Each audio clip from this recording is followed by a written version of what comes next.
Hello, everybody. Welcome into the NBA Front Office Show. I am Trevor Lane, joined by Keith Smith. Traveling a bit, so I'm not in my usual location or with my usual setup or anything like that. But we've got NBA basketball to talk about. That never stops, so we're going to make sure we keep at it here. Keith, how are you doing? This is a rarity. We're in the same time zone now, which means I don't have to do the math when we're texting each other about what time to record anymore. Yeah, and my selfish self is always just like we're gonna work off my time because East Coast bias and all that. So yeah, for sure, it's nice to have you on this side of the country. Hey, I got to tell you, did front office overtime last night? Uh-huh. The number one asked question: Where's Trevor? Like got asked by a bunch of people, and I said Trevor right now is doing some traveling, and at the moment because you jumped in and into the comments, and I said he's stuck in an airport. That was him right there. So yeah, so we're happy you got to where you are safe and sound, and we're happy to be reunited once again, and it feels so good. Is that how the song goes? Like half of our audience does not know that song. No, I'd be surprised if it's even half, maybe like a quarter.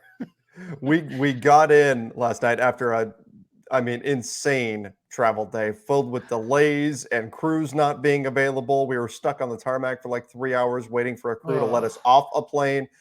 We got in at like 3 a.m. It's my daughter's birthday today, so of course she was up 7 a.m. So I'm like, I'm running on fumes, but we're here to talk NBA basketball, so let's get into it.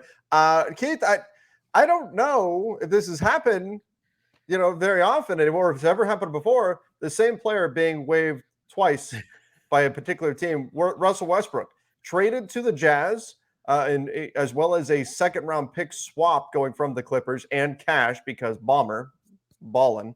I even did that the wrong way. Traded to the Jazz, and he's going to get waived, and then he's going to join the Denver Nuggets. So the end result is what we were expecting it to be. Russell Westbrook winding up with the Denver Nuggets, but it's in a trade utilizing the Utah Jazz and their cap space in order to make this happen. The Jazz getting a second-round pick swap. That doesn't seem like much, a second-round pick swap, but they'll take something. Who knows? If it could wind up being valuable, but they'll get some cash as well out of doing this. And then Russell Westbrook once again gets waived by the Utah Jazz. Yeah, absolutely. Where the two that come to mind, one happened already. John Wall with Houston. Now, to be fair, Wall did play for Houston on the first time he went there, and then went there again and got waived. But the other guy who's probably not going to be doing this, oddly enough, former Nugget Reggie Jackson. Got traded to Charlotte and waived. And then again this offseason, got traded there again. We haven't seen him get waived yet, so maybe not. We'll see what happens there. But yeah, the other option for Denver to do this would have been just to jump in the trade themselves, take Westbrook on into the Jackson trade exception. But as we talked about, why there might be some holdup on this was, as the phone goes off, let's see. No, it is Woj, his report on the Jazz sign and trade, sending Russell Westbrook and all that. Okay. All right, we'll take it. Where I was going was Denver could have brought Russ into the Jackson trade exception, but Denver then would have had him for $4+ million on their books, and that's a bigger cap hit, puts more pressure up against the aprons than they probably want to. Now they're going to get him for about $2.1 million. When he clears waivers and signs. I already got asked on Twitter, could somebody jump in and mess this up by claiming him? They could. Lots of teams could do that. No one is going to. Teams don't want to set a precedent and have somebody do it to them. So they're just probably going to let it go through. And it's also, this isn't seen like, oh my gosh, we have to stop this from happening because this is a major swing move.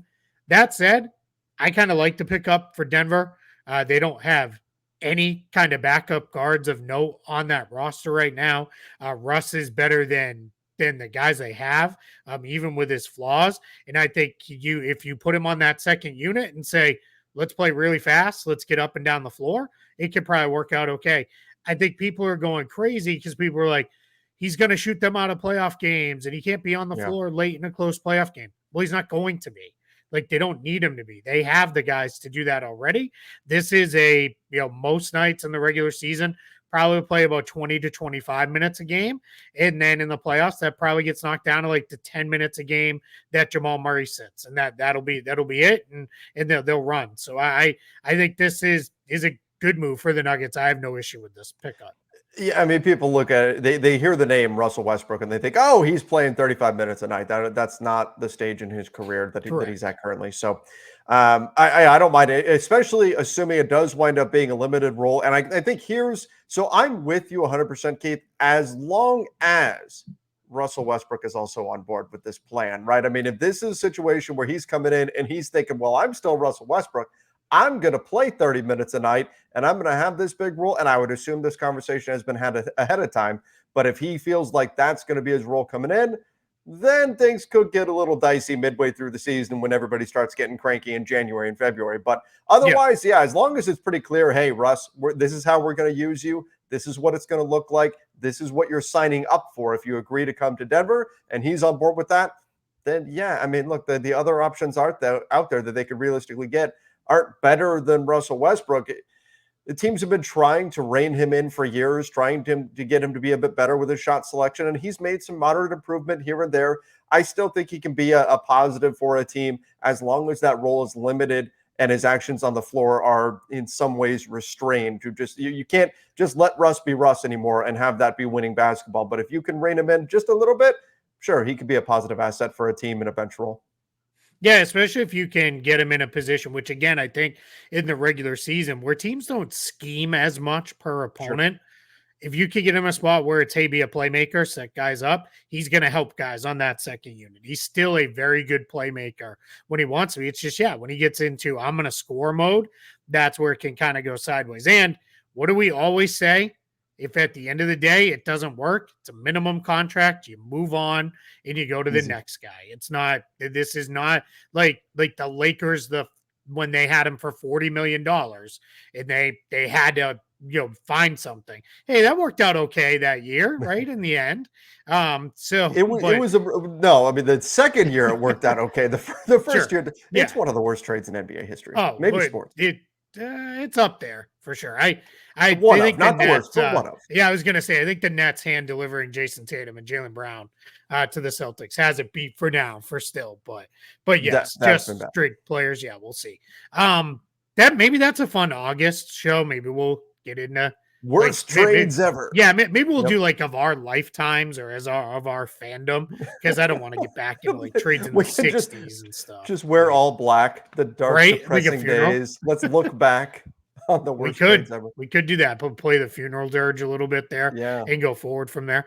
But you just move on if it doesn't work out and you're not there. You want to go to the other half of this let's do it. Original deal at least.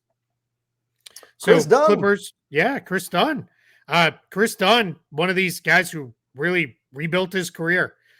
Struggled out of the gate on his rookie scale deal. Kind of at moments looked like probably not a real NBA player. Went away for a little while, worked through the G League, came back as a really, really good defensive guard. I think kind of recommitted himself on that end of the floor and then gave the Utah Jazz some pretty good minutes over the last couple of years. I think he's going to help out the Clippers quite a bit as a backup guard there. We'll see. They also added Kevin Porter Jr. We don't know what that will look like. James Harden. That's obviously a team that is very much still kind of in transition with a lot of their spots. But I like the Kris Dunn pickup for them.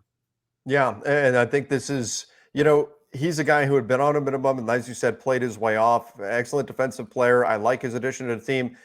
And I mean, 3 years, $17 million. It's more than I was expecting. But you know what, Keith? This has been the summer of veteran minimum guys getting a lot more than the veteran minimum. And I don't know, that maybe bleeds into a discussion of the new CBA and kind of how that's looking. It could just be the individual marketplace. But Kris Dunn played his way off the veteran minimum. Great for him. And again, I think this is a great pickup. I think obviously the money says this, but I think he's a better player right now than Russell Westbrook. And I think he's going to help this Clippers team.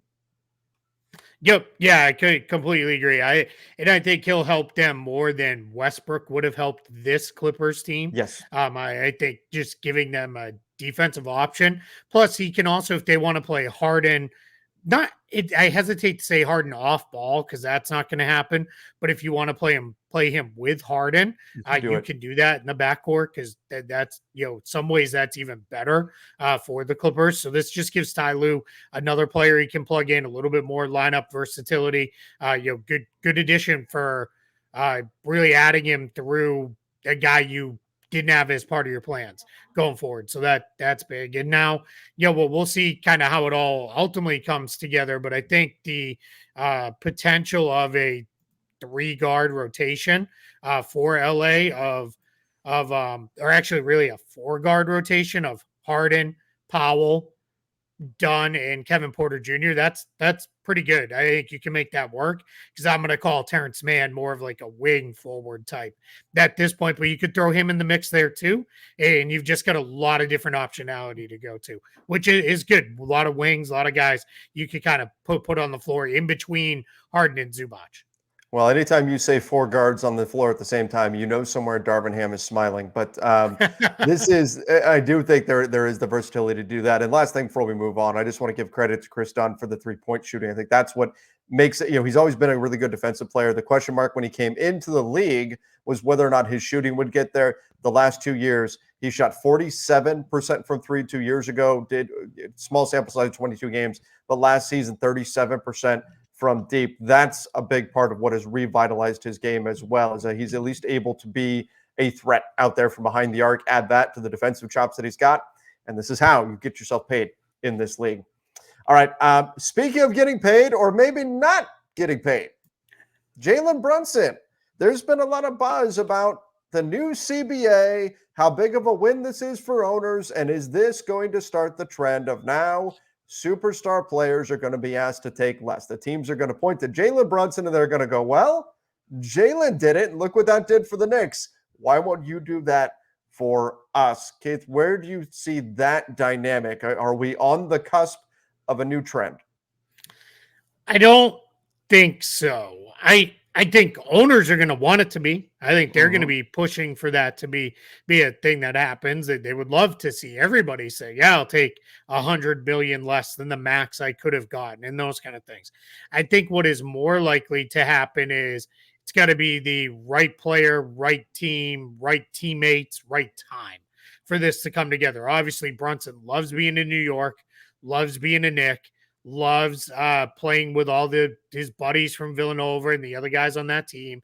And it was just time for him to extend off a contract that he couldn't extend for a bigger number than this. And we also factor in small guard. It's going to be 30 when this deal wraps up. This is a chance. Hey, let me lock in some money right now for a guy who hasn't really gotten paid. I think all of this was a perfect storm for this to come together. But we may see a handful of guys come around and say, you know what? All right, I'll give up a little bit. I'll give up 5, 6, 7 million a year if that means we can turn around and do this. But here's the other key part. You have to have faith and trust that your front office will do it. Because otherwise, what you run into is we're not, well, what did we do, right? We didn't do these things and I gave up money and you didn't get the right guys, or you didn't re-sign guys, you didn't do this, you didn't do that. And that's where it all kind of erodes and falls apart, because then a player is like, what did I leave money on the table for? Like, why did I do this? So that's going to be something there where it's just got to be the absolute right circumstance, which I think it was for New York this offseason. We'll see if that happens anywhere else. I'm not ready to call this a trend yet. I think the other thing to keep in mind here is that ownership as a whole pays the same amount no matter what, right? Because of the percentage of basketball related income, that's going to remain the same. They're always going to pay that much money to the players, regardless of how much is given up in contracts. What it changes is the individual team's flexibility to build out the roster. So when people say, oh, owners are just protecting their wallets, well, I mean, kind of, but ownership as a group, no, it's not. If a bunch of players around let's say every player around the NBA that's a free agent said, you know what, I don't want money, I'm going to play for the minimum, ownership would still wind up paying the same amount of money overall. It would wind up being distributed across the league to the players as a whole. So I think that's something that's important to keep in mind. But in terms of of giving your team, the individual team, like in this case, Brunson giving the Knicks more flexibility to build out their roster. That is something that we're going to see. And that's something that, of course, owners are going to push for. Whether or not it actually saves them all that money, all that much money, that's to be seen. Again, it depends on if it's a tax-paying team and all that sort of stuff comes in, which, I'm sorry, I should not have mentioned the tax and stuff like that with a James Dolan team here. He's not happy about that. Not happy about that. Not happy about revenue sharing. And did you see it's now Revenue come sharing, out? I He should was the say. only one to vote against the media rights deal. And it's more, and it was, he didn't vote against the deal itself. It was, he voted against it because he just doesn't like the way it's going to be, the way the money will all get distributed basically equally to everybody, through these channels. And, too bad, so sad. That's, you're part of a collective, man. Like that's, part of it. This is, I continue to say, we had a great question in front office overtime last night about why don't they just do away with the salary cap? And I was like, because then they'd become the Premier League. You'd have like 6 teams every year that are really good every single year and go. Lawrence Frank said it himself about the Clippers. He said the second apron wasn't about spending. Steve Ballmer can outspend everybody. It was about the restrictions for building a roster that caused us to have these second apron concerns. It was never about the money. And that's where we'd be. You'd have, the 2 LA teams, New York, Chicago, Boston, and then probably a cycle of 4 or 5 teams that would cycle through that last spot. But those 5, maybe the Bulls would need a new ownership group first. But those 5 teams would be, every year able to outspend everybody else, and it wouldn't even be close. To give you guys an idea here of how wide this discrepancy is, Steve Ballmer, this is from a story from February of this year. Steve Ballmer's net worth is $142 billion with a B, $142 billion. Dan Gilbert is number 2 in the NBA with $25 billion in terms of team owners' net worth. That's how big the gap is between Steve Ballmer and everybody else. He would literally be able to just pay whatever he wants to any player and say, come on down, and every top free agent could wind up with if there was just no salary cap whatsoever, no restrictions or whatever, he could just have everybody. Every top player could be on that team. Yeah, exactly. Yeah. I mean, that's where it comes into. And it's, maybe I shouldn't have used the Premier League. Maybe I should have used Major League Baseball because that's a similar type situation. Yeah, every once in a while you see a Rays pop up and they have a nice run, but then they kind of go away again. It's not sustainable for those teams. The Oakland A's did it for years on the cheap, but now look where they've been. They've been at the bottom of the league for several years. The NBA doesn't want that. They want a relatively level playing field. And right now, at least in my memory, this is as level as the playing field has ever been because they put this, I don't want to call it a cap or a limit, but they put these restrictions on these teams that are going to be so expensive that says, hey, if you want to be that expensive because you want to re-sign everybody, fine, you can do it, but you're not adding outside talent, not in any kind of super meaningful way. And that's kind of where we're at. I'll also say this. It is literally year 1 of all of this coming like to home to roost. So let's not go crazy about the way things are working out just yet. Let's see what it looks like as the year plays out, what it looks like next summer and the summer beyond. Often we make these snap judgments right away. And then we kind of want to go in then we look at it and we're like, oh, it wasn't so bad. Kind of, in-season tournament, play-in tournament, right? People hated those. And now most people love the play-in tournament. And most people are like, this NBA Cup's okay. I'm all right with it. So, we just got to let things play out a little bit. All right, let's get to this. Corey Joseph has agreed to a 2-year deal with the Orlando Magic, so a little bit more backcourt help there for them. Is this it for the Magic, or do they have more stuff coming, you think?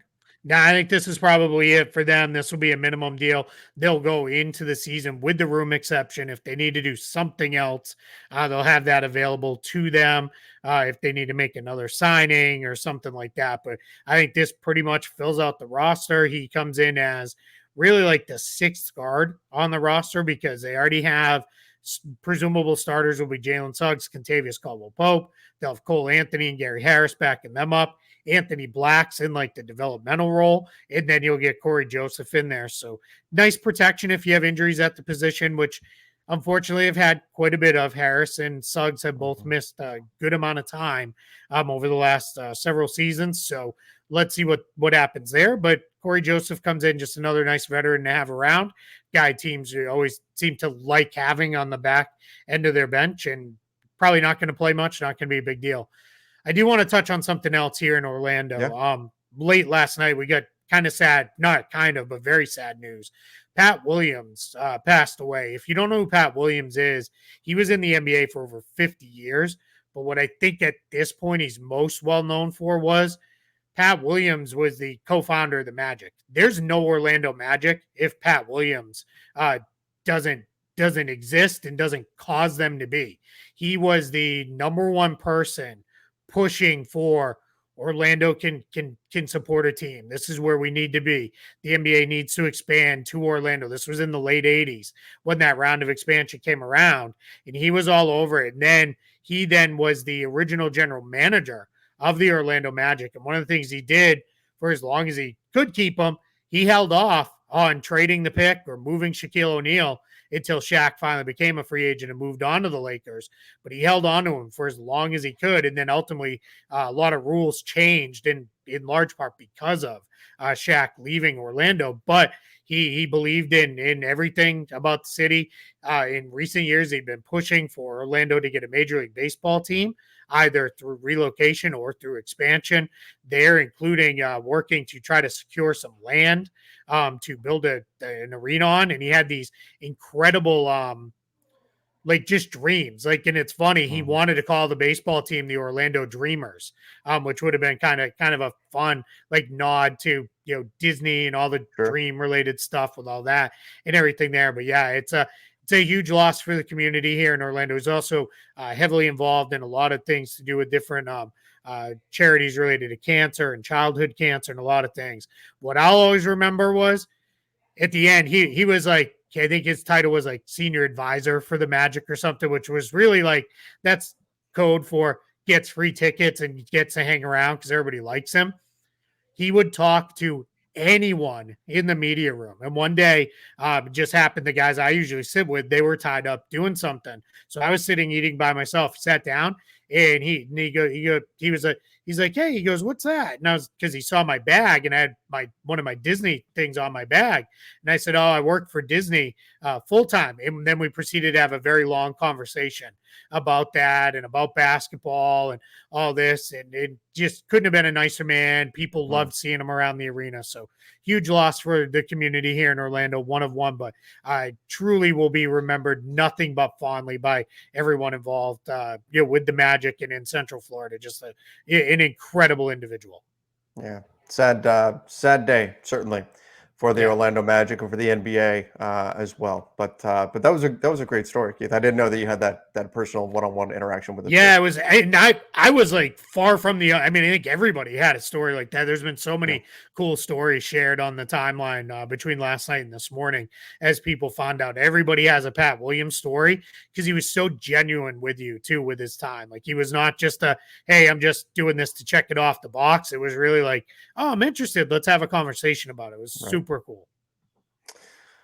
All right. Well, on that note, let's keep with front offices and go to something positive. Front office executives loved the 2-day draft, and I know we did too. I like having a breather between the first round and the second round. I thought it worked out really well. I liked it being in the afternoon. I know nobody else did, but I liked that because that meant we were done nice and early. But yeah, it's yeah, I thought it was huge, right? One of the things that's called out, this is ESPN did here's the things we're hearing at Summer League. And one of the things that was called out was it gave us a chance to reset and it helped us in trades. And the longer time between picks was good.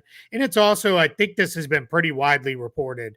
The plan for next year will be, if they stick with it, which seems like they will, the second night will be truly at night. It will be at nighttime. It was because the presidential debate was that night, and they're no one's gonna watch. We're gonna lose the entire audience. So they wanted to kind of stick with it. Now, I would have watched and I would have rather have watched that, but that's a whole other story. But I mean, I'd rather watch anything basketball related than just about anything else. Sure. So, I mean, so, but you don't breaking want to see news. two guys argue about who can hit a golf ball farther?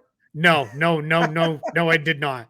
Not unless it's like Tiger Woods and I don't know. I don't even know who another good golfer is. But they would have to actually go hit the golf ball. Yeah, right. Yeah, exactly. Yeah, with some legitimacy behind it. But anyway, yeah. So I think it's here to stay. Would be my guess, at least for the next, probably a few cycles of the draft. And I think that's a good thing. I like it being there. It was funny though. One note in this article, and it's over on ESPN. I highly recommend people checking it out. One executive said it kind of hurts the better prepared teams that can keep track of everything, because everybody's on a more level playing field, which is more of a, we didn't get it. That's like an admission of, we didn't get a chance to take care of the idiots, by cleaning up with them in trades and the like, but oh, well, it is what it is. But yeah, everybody was pretty positive on it. So I think that's great. Yep. Okay, let's finish with this. Painful. Kris Middleton, double ankle surgery. Yeah. I would imagine this is being done now in terms of both of them at the same time, in order to get as ready for the season as possible, but as healed up, because like if you have surgery but if you do one and then the other, at least you've got one leg to kind of hobble around on. You can use your crutches or and all that. Both at the same time, that's not ideal. But so Kris Middleton has double ankle surgery, but again, I would have to imagine that the coming season and the timeline probably has something to do with this. Yeah. So what was listed out here was he had 2 successful arthroscopic cleanup surgeries. So the old joke, right? It's only minor surgery when it's not happening to you, but 2 sounds like relatively minor surgeries there. And then it said there is a note in here that says was walking without pain or discomfort when he visited teammates in Las Vegas for Summer League. I was expected to be fully ready for the 24-25 season. So my guess is this was just, hey, let's get some of this stuff cleaned up so we can hit the ground running. The Bucks are just a different team when they have Kris Middleton versus without. That's no surprise to anybody. He's a very good player, even if he has slipped a little bit in his game. But now I think he's going to look better next year with Gary Trent Jr. in the fold, because he's going to go back to Middleton will defend the bigger, slower wings. It is not going to be stuck on the smaller, quicker guys as much. That'll be Trent's role. He'll take on a lot of those guys. Maybe if they run into a really speedy point guard, maybe they'll try to do the game where they hide Lillard a little bit and you can play Trent on the point guard there. But I think for the most part, it'll be Trent will take the bigger, higher scoring wing. And I think that'll help Kris Middleton throughout games and throughout the course of the season. Sure. Yeah. I think that will indeed be a solid addition for them, with just getting a little bit more out of Middleton. Obviously, he's dealt with injuries. Hopefully, this is enough to keep him on the floor a little bit more this next season. But he's an important piece for the Bucks. He's not what he was a few years ago, but they still need him to be out there. So hopefully, everything will work out well with this situation, and he heals up fast. With that, I think I can go and enjoy the humidity here in South Carolina a little bit. I don't know how you do it. I'm not used to this. And I'm in Florida. Your humidity there is slightly lesser than ours. Yeah, right? How you do it, my friend? You stay inside. You just don't go outside. You go outside in October. That's when you go outside. Like there's like 2 weeks in October before the NBA season starts. You go outside, you enjoy it then, and then you lock in for basketball. You just don't go outside in the summertime. It's miserable out there. It's brutal. I go out and I do like 2 things in the yard, and it's like, all right, cool. I'm completely soaked through my shirt and everything, and it's tough. But that's the trade-off for when it's January and there's snow and misery everywhere else. Sure. It's like 75 and sunny. So we live through one to get to the other. That's what it's all about. Exactly. All right. Well, before I go through any more of the clothes in my suitcase by sweating through them, we're going to get out of here. But I appreciate all of you for joining the show. Make sure you do subscribe, turn on those notifications as well. Till next time, everybody. See ya and stay safe.